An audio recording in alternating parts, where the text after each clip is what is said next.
불교라고 하는 부분은 소원을 들어주는 종교가 아니야. 미안하지만 들어주는 종교가 아니고 이루어가는 종교야. 그러니까 들어주는 종교라면 누군가가 소원 창고를 쥐고 앉아가지고 문을 열었다 닫았다 하겠죠. 그래서 그 소원 창고가 열리는 순간에 가야 돼.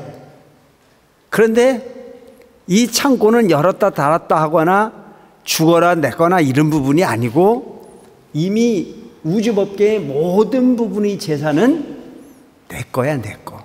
뭐 이렇게 소원은 딱 한 가지부터 이루어가라고 얘기를 하는데 이제 그걸 잘못 해석해가지고 소문이 났는데 뭐라고 소문이 났냐면 구인산 소원이 딱 한 가지는 이루어준대 라고 한 가지 소원을부터 시작해서 가져가라. 한 가지부터 이루어라라고 얘기를 했는데 그걸 잘못 받아들여가지고 딱 한 가지 소원은 들어준다라고 소문이 하고 그래서 딱 한 가지만 이루어진다는 얘기를 듣고 그거 이루어지고 난 다음에 지금도 안 오는 사람 많아. 한 가지만이니까. 근데 이제 한 가지만이 아니고 우리 중생의 소원은 그렇게 많을 수가 없어. 먼저 시간에 했던 부분이지만 조금 더 하고 가겠습니다. 부처님께서 출가시기 전에 16왕자를 두었으니 그 첫째 아들의 이름이 지적이었느니라. 그 아들에게는 각각 여러 가지 진귀한 놀이개가 있었는데 요거 이제 놀이개라는 자체는 첫째 아들이었기 때문에 왕이 가지고 있었던 모든 부분을 상속받았겠죠. 상속을 어떻게 되어 있는 거예요? 약속받아 놓은 거잖아요. 상속을 약속받아 놨는데 그 약속받아 놨다라고 하는 자체가 우리가 추구하고 있는 부분과 똑같아요. 우리가 이제 여러분들이 사는 삶의 목적이 난 다음 생에 한번 부처가 되보겠다라고 생각하는 분들도 계시겠지만 절에를 오신 이유를 가만히 생각해 보면 중생으로 살아가면서 부귀영화에 필요한 부분을 얻고자라고 하는 부분을 목적으로 절에 오는 분들도 많이 있잖아요. 안 그런가요? 내가 잘못 알고 있나요? 아니 절에 오시는 목적이 나는 부처님 같은 인격이 한번 돼봐야 되겠다라고 하는 마음을 갖고 오는 분들이 있죠. 분명히 분명히 있는데 대개 보면 일상적인 모습들이 중생으로 살아가면서 현재 살아가면서 내가 소위 부귀영화를 한번 가지고 살아봤으면 좋겠다. 부귀영화는 간단한 게 아니에요. 사실은 보면 돈도 있어야 되고 권력도 있어야 되고 잘생겨야 되고 건강해야 되고 사랑도 있어야 되고 뭐 모든 부분을 다 포함한 부분이 부귀영화잖아요. 근데 제가 이제 직접 신도들을 만나볼 수 있는 기회는 큰 선생님 모시고 있을 때 보면 참 많은 분들이 오셨는데 그들이 하나처럼 한 가지 소원만 있는 건 아니더라고. 한 가지 소원만 말하려면 그걸 제일 어렵게 생각해. 나는 소원이 너무너무 많은데 어떻게 딱 한 가지만 말하느냐 이거야. 그러니까 내가 그거 막느냐고 참 힘들었다니까. 큰 선생님처럼 뭘 좀 여쭤보고 싶어서 오시는 분들이 참 많은데 모든 소원은 한 가지부터 이루어진다. 한 가지부터 이루어지지 이미 10가지, 20가지 가도 그건 내가 이루는 거지 그건 누가 이룰 수 있는 게 아니야. 근데 이 불교를 여러분들이 잘 알아야 되거든요. 불교라고 하는 부분은 소원을 들어주는 종교가 아니야. 미안하지만 들어주는 종교가 아니고 이루어가는 종교야. 그러니까 들어주는 종교라면 누군가가 소원 창고를 쥐고 앉아가지고 문을 열었다 닫았다 하겠죠. 그래서 그 소원 창고가 열리는 순간에 가야 돼. 그런데 이 창고는 열었다 닫았다 하거나 죽어라 내거나 이런 부분이 아니고 이미 우주법계의 모든 부분의 재산은 내 거야, 내 거. 그게 부처님 가르침이야. 이 우주법계의 모든 부분은 내 거란 말이죠. 그런데 그 내 거가 사이클이 맞아야 열려. 사이클이. 근데 그 사이클은 누구한테 있냐면 모든 존재에게 다 있어. 모든 존재에게. 그러니까 그 모든 존재에게 다 있는 그 부분을 열고 닫는 것은 본인 사이클은 본인이 열어야 되는 거지 그 누군가가 열어줄 수 있는 부분이 아니거든요.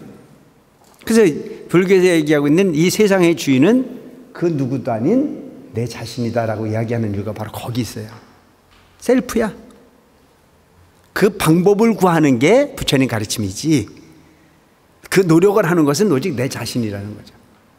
그래서 그때 뭐 이렇게 소원은 딱 한 가지부터 이루어가라고 얘기를 하는데 이제 그걸 잘못 해석해가지고 소문이 났는데 뭐라고 소문이 났냐면 구인산 소원이 딱 한 가지는 이루어준대 라고 한 가지 소원을부터 시작해서 가져가라 한 가지부터 이루어라라고 얘기를 했는데 그걸 잘못 받아들여가지고 딱 한 가지 소원은 들어준다라고 소문이 하고 그래서 딱 한 가지만 이루어진다는 얘기를 듣고 그거 이루어지고 난 다음에 지금도 안 오는 사람 많아.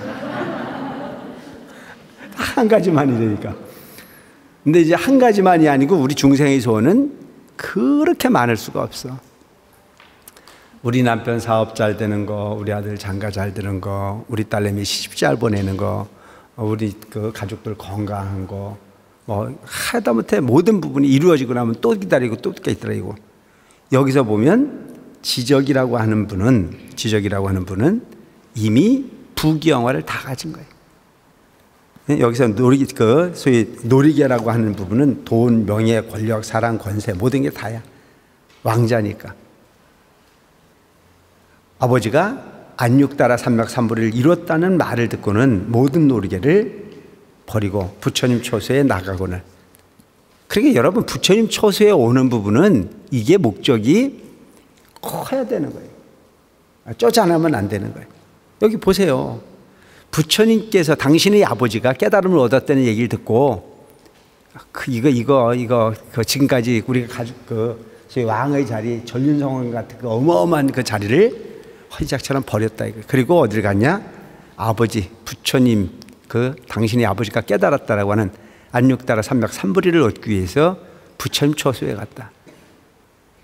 여러분들이 지금 여기에 목적이 뭐 소원이 적은 소원이 됐든 큰 소원이 됐든 뭘 통해서 왔든 간에 여기를 온 부분은 그만큼 크다라고 여러분들이 긍지를 가질 필요가 있다는 얘기입니다. 아시겠죠? 기분 나쁘면 안 오고 기분 좋으면 오고 이런 곳이 아니야. 이건 탁월한 선택이었어. 요렇게 마인드 컨트롤 하라고. 뭐 비 오면 안 오고 개돈 타러 가면 안 오고 뭐 그래가지고는 얻을 수 있는 부분이 아니에요. 이게 큰 부분이 목적이라고 생각해야지. 여기 딱 보면 그렇게 나오잖아요. 어머니들은 눈물을 흘리면서 떠나 보냈느니라. 엄마가 눈물을 흘렸다는 자체는 뭐예요? 놀이객을 갖고 놀지 뭘 출가를 했냐. 근데 지금도 그렇잖아요. 지금도 뭐 이렇게 누군가가 출가를 했다는 얘기를 들으면 왜 그랬을까? 궁금해요, 안 궁금해요? 사연이 궁금하잖아요. 왜 그랬을까? 근데 왜 이런 얘기가 나왔을까? 우리 천태종을 소위 우리나라에 처음 창종하신 대각국사 의천 같으신 분은 고려 문종왕의 넷째 아들, 숙종의 동생이라는 왕자죠, 왕자. 근데 그 당시에 여러 왕자가 있었는데 문종이 어느 날 불러서 자기 자식들한테 이야기를 해요. 누가 부처님 전에 가서 복을 짓겠느냐. 내 자식으로서 이 나라를 위해서, 우리 가족을 위해서 복을 줄 사람이 누가 있겠냐. 그 고려 문종이 대각국사가 손을 번쩍 들고 내가 가겠습니다. 그래서 이제 출가를 하는 거거든요. 그러니까 그 당시에는 이렇게 왕자가 출가하는 부분을 크나큰 영광으로 생각을 했던 시대가 있었는가 하면 출가를 한다고 그러면 쫓아다니면서 말리는 경우가 많았어요. 왜? 출가는 그렇게 쉬운 게 아니니까라고 하는 얘기도 할 수 있겠죠. 또 출가는 그렇게 불심하고 연결고리가 있죠. 국가적으로 사회적으로 불교가 아주 용성했을 때는 출가를 영웅처럼 생각하는 경우도 있었지만 불교를 막 천박시하고 불교를 크게 탄압하고 했던 시대가 조선시대 같은 부분은 스님들이 살기가 참 어려웠다는 거 아니에요? 저 경복궁 지을 때 스님들이 전부 노역의 대상이었어요. 문종이 만들어서 보내야 되고 그 지방에서 뭐 유명한 거 있으면 사찰에서 다 해가지고 공출이라는 걸로 스님들이 그렇게 괄세를 당했던 시대가 있었어. 그러니까 그 당시에는 출가를 누가 하려고 그러겠어요? 잘 안 하려고 그랬겠죠. 그러니까 지금도 의식 속에 조금 그렇게 잡혀가지고 스님을 두 가지로 분류를 하는 경우가 있어요. 어떻게 분류를 할까? 아주 타고난 불심이 있어서 그냥 오직 부처님만 생각하는 마음으로 출가를 결행하는 분들도 계세요. 많죠. 어떤 경우는 하는 일이 없으니까, 아니 되는 일이 없으니까, 직장 생활을 해도 안 되고 뭐 안 되니까 가는 경우도 분명히 있죠. 그래서 그러다 보니까 오해를 하는 경우가 있어요. 아, 스님들은 그냥 아무나 출가를 하는 게 아니고 특별히 문제가 있어서 가는 분들이라는 것처럼 생각하는 경우가 좀 있어요. 그러니까 이제 물어봐. 젊은 나이에 아무 이유 없이 출가를 하면 특이하게 생각하는 거예요. 왜 갔냐고. 그래서 그냥 인연이 있어 갔다 그러면 믿지를 않아. 혹시나 하고 또 뭔가 얘기를 해야 돼. 이제 그런 부분으로 겹쳐보는 부분들이지만 사실은 이렇게 도량에 나가서 부처님의 진리를 추구해 가는 부분은 그렇게 아무나 가는 부분은 아니다. 설사 세속적 일이 좀 덜 돼서 가더라도 다 인연이 있기 때문에 퍼즐 찾아가듯이 가는 경우가 다수다라고 하는 걸로 이해를 하셔서 혹여 궁금한 일이 있더라도 왜 갔냐고 꼬지꼬지 묻지는 말아주세요. 그들의 조부인 전륜성왕은 100대신과 100천만억 사람의 옹의를 받으면서 도량에 나아가 대통지승부를 친근에 공경하며 존중 찬탄하고자 머리를 발아대어 예배하고 부처님 돌기를 마치고 일심으로 합장하여 세존을 우러러보며 개송으로 말씀하였느니라. 큰 이덕 갖추신 세존께서 중생을 제도하시려고 한량없는 억만 세월 지나 성불하시어 모든 원을 이미 구족하시니 거룩하고 더없는 길상이시네.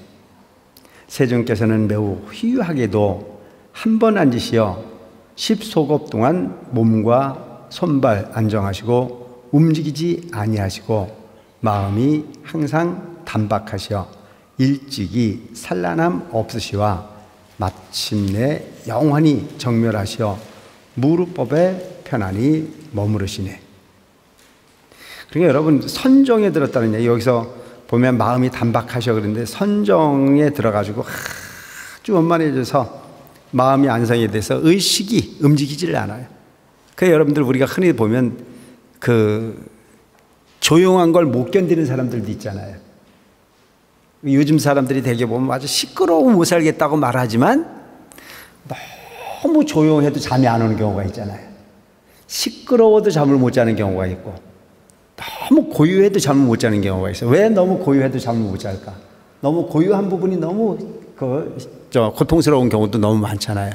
정막강산이다 하면. 습관이 안 들면 그렇죠. 혼자 있는 걸 못 견디는 사람도 있는가 하면 여러 사람이 있는 걸 못 견디는 사람도 있어요. 근데 대부분이 너무 시끄러운 거에 익숙해져가 있어가지고 갑자기 조용해지면 잠이 깨는 경우도 있잖아요.